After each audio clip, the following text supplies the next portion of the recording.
Hi hello नमस्कार मैत्रिणींनो, मी नीता क्रिएशनचे आपल्या यूट्यूब चॅनलवर पुन्हा एकदा सर्वांचे मनापासून स्वागत आहे. कशा आहात सर्वजणी? मजेत ना? तर आज मी ब्लाऊज कटिंगचा व्हिडिओ बनवत आहे. तर तुम्हीही जर नवीन शिवण क्लास शिकण्याचा विचार करत असाल किंवा तुम्हालाही जर यूट्यूबवरची व्हिडिओ वगैरे बघून वाटत असेल आम्हालाही शिवण क्लास करायचा आहे, तर माझे व्हिडिओ नक्की बघा. आपल्या चॅनलवर एकदा जाऊन ब्लाऊज कटिंग स्टिचिंगचे व्हिडिओ बघा आणि जर तुम्हाला व्हिडिओ आवडले तर चॅनलला सबस्क्राईब करा आणि व्हिडिओला लाईक करा. आणि जर तुम्हाला काही प्रश्न विचारायचे असतील तर तुम्ही कमेंट करू शकता.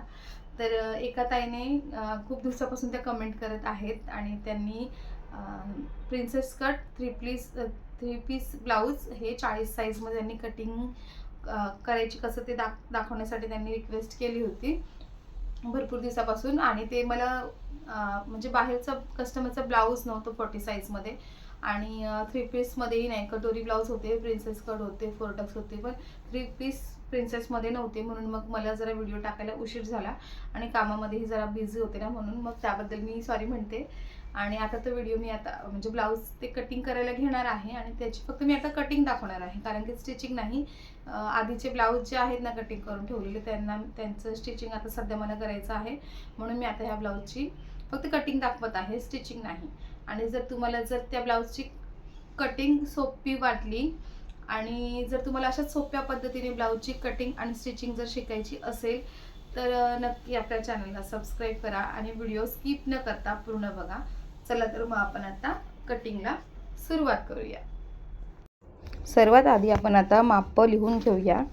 माप आहेत आपण आता 40 मापाचे प्रिन्सेस कट 3 पीस ब्लाऊज हे कटिंग करणार आहोत. त्यासाठीचे आपण आता माप लिहून घेऊया.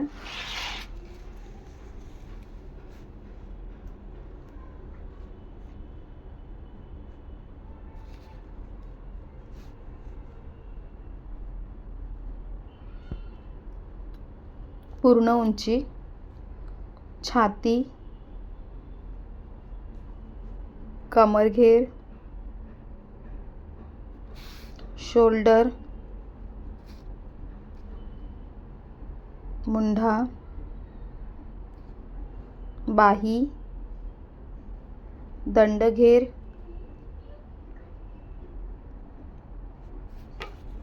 मागचा गळा आणि पुढील गळा ही मापं आपल्याला लिहून घ्यायची आहेत.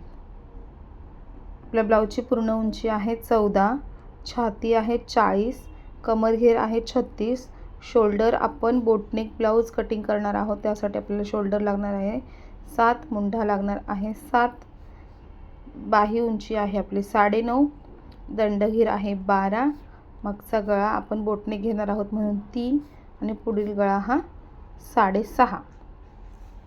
झाली आपली आता माप. ही आपली तयार मापं आहेत. आपल्याला याच्यात ॲड करून आपल्याला ड्राफ्टिंग ही करायची आहे अस्तरवर. आधी आपण अस्तर कटिंग करणार आहोत आणि त्यानंतर मेन फॅब्रिक अस्तरवर ठेवून मेन फॅब्रिकची कटिंग करणार आहोत. आपण आता अस्तर घेऊया. 1 मीटर अस्तर आहे. 40 मापाच्या ब्लाऊजसाठी आपल्याला 1 मीटर अस्तर हे लागणार आहे. स्लीवची लेंथ एल्बोपर्यंत असल्यामुळे आता आपल्याला छाती पूर्ण उंची अधिक त्याच्यात 1 इंच ॲड करायचं आहे बॅक पार्टसाठी. मागच्या बाजूसाठी आपल्याला त्याच्यात 1 इंच हे ॲड करायचं आहे. त्यानंतर आपल्याला शोल्डरचं माप टाकायचं आहे. मग मुंढ्याचं आता छातीचा चौथा भाग म्हणजे 10, 40चा चौथा भाग येतो 10, त्याच्यात 1 इंच 2 इंच आपल्याला मार्जिनसाठी घ्यायचे आहे. नंतर कमरघेरचा चौथा भाग 9, 1 इंच टक्ससाठी आणि 2 इंच मार्जिनसाठी. असे सर्व बाजूने मार्किंग करून आपल्याला असा स्केलने जोडून घ्यायचं आहे. अशा प्रकारे आपण जोडून घेऊया. तर मुंड्याचा आकार देऊया. 1.5 इंचावर मार्किंग करून आपण मुंड्याचा आकार हा देऊन घेऊया.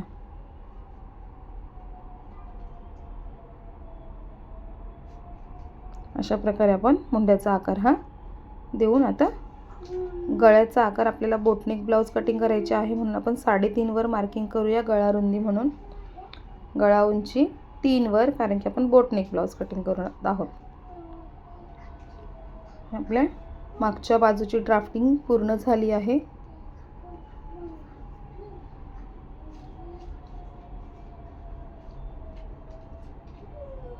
आपण कटिंग करून घेऊया.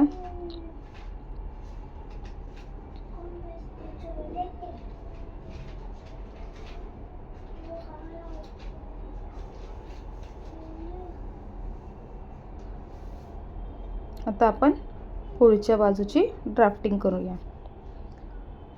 अशा प्रकारे मागची बाजू ही ठेवून आपण आहे तशीच मार्किंग करून घेऊया.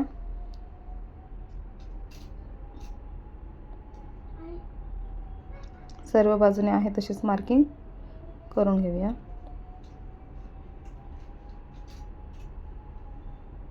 आपली ही पुढच्या बाजूची बाजू ही ओपन आहे, म्हणून आपण तिथे असे सरळ मार्किंग करून घेतली आहे.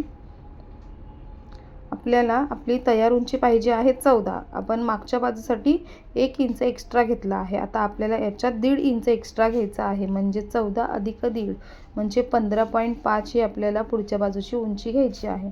त्याच्यातून आपल्याला 2.5 इंच हे वजा करून घ्यायचं आहे, म्हणजे 15.5 मधून आपल्याला 2.5 इंच वजा करून घ्यायचं आहे. म्हणजे आपल्याला 13 इंच ही एवढी मार्किंग करून घ्यायची आहे. आपण योगपट्टी दुसरी काढणार आहोत, म्हणून याच्यातून 2.5 इंच हे वजा करूया. 15.5 मधून आपण 2.5 इंच वजा करूया आणि जे माप येईल ते आपण मार्किंग करून घेऊया. आणि मुंड्याचा आकार देताना आपल्याला 1.5 इंच हे आतल्या बाजूने मार्किंग करायचे आहे, कारण की बोटनेक ब्लाऊज आहे, म्हणून आपण अर्धा इंच न करता 1.5 इंच हे आतल्या बाजूने मार्किंग करूया. आता बघूया आपण छातीचा चौथा भाग 10 अधिक 1 इंच आणि 2 इंच मार्जिनसाठी अशी मार्किंग करून घेऊया. कमर घेरचा चौथा भाग म्हणजेच 9. 40 मापाचं ब्लाऊज असल्यामुळे आपल्याला प्रिन्सेस कटचा आकार देण्यासाठी 3 इंच एक्स्ट्रा आणि त्याच्यात 2 इंच मार्जिन, म्हणजे आपल्याला 5 इंच कमरघेरचा चौथा भाग अधिक 3 इंच टक्ससाठी आणि 2 इंच मार्जिनसाठी असं एक्स्ट्रा घ्यायचं आहे. आता आपण 4 वर पॉईंट घेऊन आपल्याला बस्ट पॉईंट हा द्यायचा आहे. बस्ट पॉईंट आपल्याला 10 वर द्यायचा आहे. त्यानंतर आपण मुंड्यातून अशी मध्यम रेषा द्यायची आणि 4 इंचावर अशी सरळ मार्किंग करायची आणि 2.5 इंचावर आपल्याला मार्क करून अशा पद्धतीने आपल्याला प्रिन्सेस कटचा आकार हा द्यायचा आहे. बघू शकता अशा प्रकारे प्रिन्सेस कटचा आकार हा द्यायचा आहे. आपण गळा रुंदी देऊया 3.5 इंच. गळा उंची आपण 6.5 लिहिली होती, पण आपण 6 वर देऊया, कारण की ज्यांचं ब्लाऊज आहे त्यांना जास्त पुढचा गळा मोठा आवडत नाही, म्हणून. 3 पीसमधून आपली ही 2 पीस ड्राफ्टिंग झाली आहे. आपण योगपट्टी ही वेगळी काढणार आहोत. ही योगपट्टी आपण घेणार नाही आहोत. 2 पार्ट झाले, तिसरा तो नाही घ्यायचा आहे.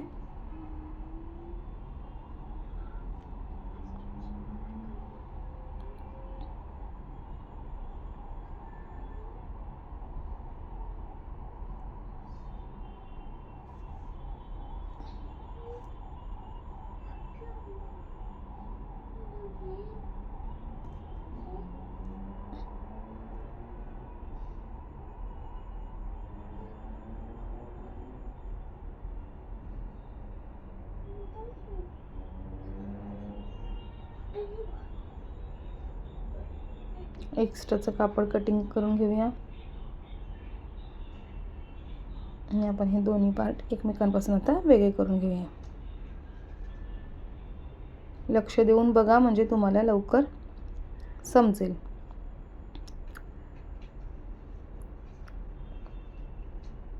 आता आपल्याला योगपट्टी ही काढायची आहे.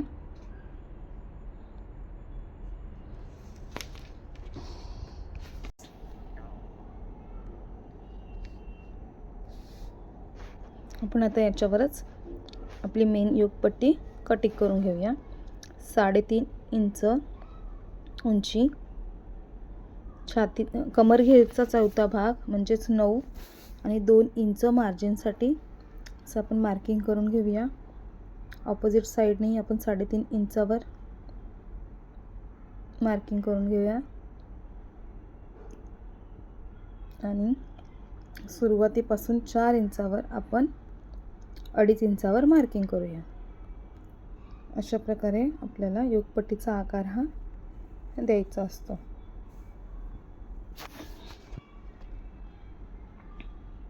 व्यवस्थित कटिंग करून घेऊया.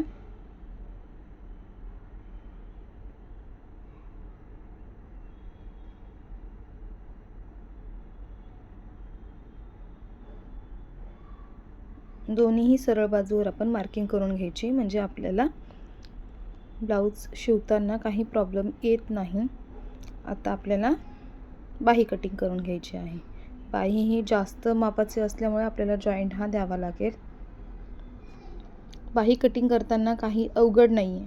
आपलं ब्लाऊज जितकं साईजचं आहे ना त्याचंच आपल्याला चौथा भाग हा बाही कटिंग करताना घ्यायचा असतो. म्हणजे जर आपलं ब्लाऊज आता 40 मापाचं आहे तर आपल्याला 4 घडीमध्ये 10 एवढ्या मापाची आपल्याला घडी ही घालून घ्यायची आहे 4 फोल्डमध्ये.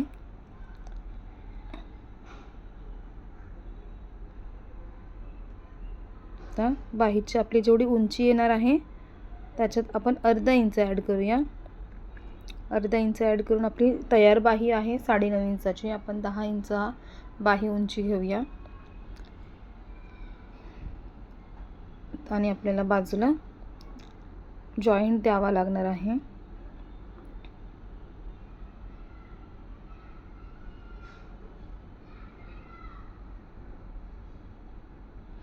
आपल्याला थोडंसं अर्धा इंच कापड कमी पडत आहे म्हणून आपण अर्धा इंच मार्जिनची कमी घेऊया आणि तेच आपण मेन फॅब्रिकवर कटिंग करताना मेन फॅब्रिक हे अर्धा इंच जास्त म्हणजे 10 मापाचं घेऊया. आणि आता कटिंग करताना आपल्याला 9.5 एवढंच माप मिळणार आहे.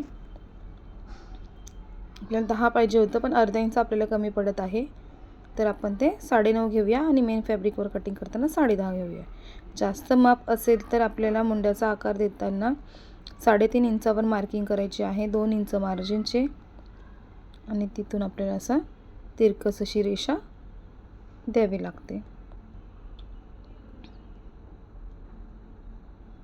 दंडघेरचा दुसरा भाग अधिक 2 इंच म्हणजे दंडघेर जर 12 असेल त्याचा अर्धा आपल्याला द्यायचा आहे 6 आणि त्याच्यात 2 इंच मार्जिनचे ॲड करायचे आहेत.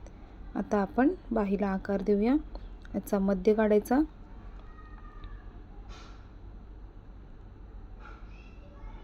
आणि अशा प्रकारे गोलाकार आकार हा देऊन घ्यायचा आहे.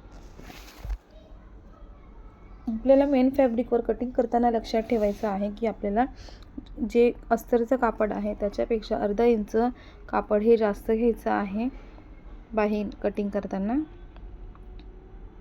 कारण की ब्लाऊजला आपण बाही जोडत असताना बाही आपल्याला कमी पडायला नको म्हणून.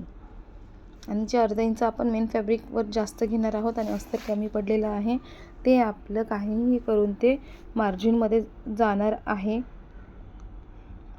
अशा प्रकारे अर्धा इंच आपल्याला आतल्या बाजूने आकार हा देऊन घ्यायचा आहे पुढच्या बाजूसाठी. हे झाले आपली मेन फॅब्रिकवर अस्तरवरची कटिंग. आता आपण मेन फॅब्रिकवर कटिंग करून घेऊया. कटिंग करताना आपल्याला सर्वात आधी आता कटिंग करावं लागतं ते काय तर बाही, कारण की आपल्याकडे आता साड्यांमध्ये ना एकाच बाजूने काठ असलेले असे ब्लाऊज पीस येत आहेत.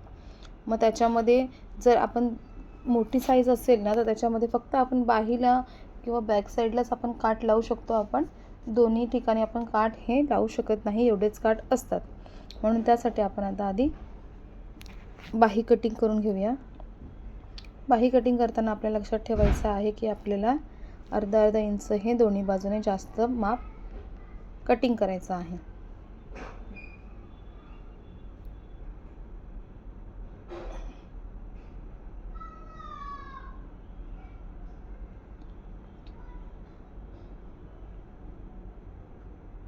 बाही कटिंग झाली त्यानंतर आपण बॅक पार्ट कटिंग करून घेऊया.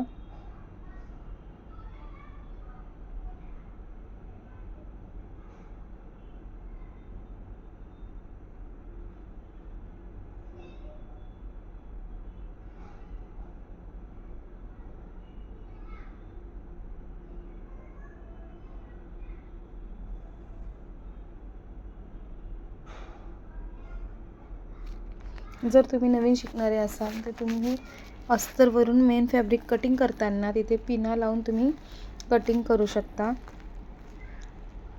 कारण की कापड हे व्यवस्थित जागेवर राहिलं पाहिजे म्हणून.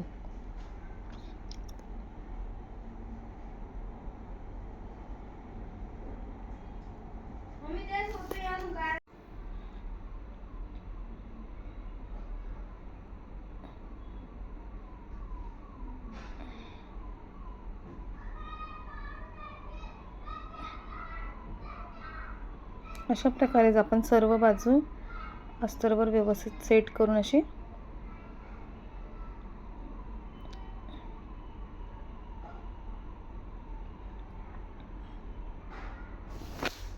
कटिंग करून घेऊया. अगदी सोप्या पद्धतीने मी कटिंग करत असते आणि मी ज्याप्रमाणे कटिंग करते त्याच प्रकारे तुम्हालाही कटिंग करून दाखवण्याचा माझा उद्देश असतो. कारण की कुठेही पेपर पॅटर्न न सांभाळत आपण सर्वात आधी तेच व्हिडिओ सर्च करतो की आपल्याला डायरेक्टली कापडावर कटिंग कशी करता येईल. दुसऱ्याने आपल्याला पेपर पॅटर्न द्यावेत आणि मग आपण कटिंग करावी, ही पद्धत मला आवडत नाही. जोपर्यंत आपल्या स्वतःच्या डोक्यामध्ये माप व्यवस्थित बसत नाही ना, तोपर्यंत आपण ब्लाऊज परफेक्ट शिवू शकत नाही, असं माझं मत आहे. आणि त्यासाठीच मला मी जे स्वतःहून डायरेक्टली कापडावर कटिंग करायला शिकली ना, तेच मी तुम्हाला तुमच्यापर्यंतही पोहोचवण्याचा प्रयत्न करत असते. जर व्हिडिओ आवडले तर व्हिडिओला लाईक करा आणि असेच व्हिडिओ बघण्यासाठी मला प्रोत्साहन द्या. म्हणजे तुम्ही जर कमेंट केली ना तर मला खूप प्रोत्साहन मिळतं की मी अजून माझी जी कला आहे ती मी तुमच्यापर्यंत पोहोचवू शकेल. अशी भरपूर आहेत आपल्या यूट्यूबवर चॅनल भरपूर आहेत, पण सर्वजण दाखवतात पेपर पॅटर्न कटिंग करा आणि पेपर पॅटर्न आमच्याकडून घ्या. ते न करताना आपण डायरेक्टली कापडावर कटिंग करायला शिकलो ना तर ते आपल्यासाठी खूप बेटर असतं. आपलं ब्लाऊज कटिंग झालं आहे. चला तर मैत्रिणींनो, आता आपले झाले आहे ब्लाऊजची कटिंग. आणि जर हे ब्लाऊजची कटिंग अगदी सोप्या पद्धतीने म्हणजे फक्त 10 मिनिटात 5 मिनिटात होईल अशी या ब्लाऊजची कटिंग आहे आणि अगदी सोप्या पद्धतीने मी तुम्हाला समजावून सांगितली आहे. जर व्हिडिओ आवडला तर चॅनेलला सबस्क्राईब करा आणि व्हिडिओला लाईक करा. जर तुम्हाला असेच अगदी सोप्या पद्धतीने ब्लाऊजची कटिंग आणि स्टिचिंग बघायची असेल ना तर मला कमेंट करा तुम्हाला कशा पद्धतीचं ब्लाऊज स्टिचिंग बघायचं आहे, कशा पद्धतीचं शिकायचं आहे. ते मी त्यानुसार व्हिडिओ टाकेल. आणि असे माझे डेलीचे मी जे ब्लाऊज वगैरे शिवते, परत मला जे काही आवडलं ना त्याचा मी व्हिडिओ बनवत असते. तर व्हिडिओ आवडल्यास चला तर तुम्ही कमेंट करून सांगा मला कोणता व्हिडिओ बघायचा आहे ते, मी तसा व्हिडिओ टाकत जाईल. चला तर व्हिडिओ बघितला त्याबद्दल धन्यवाद. Bye bye.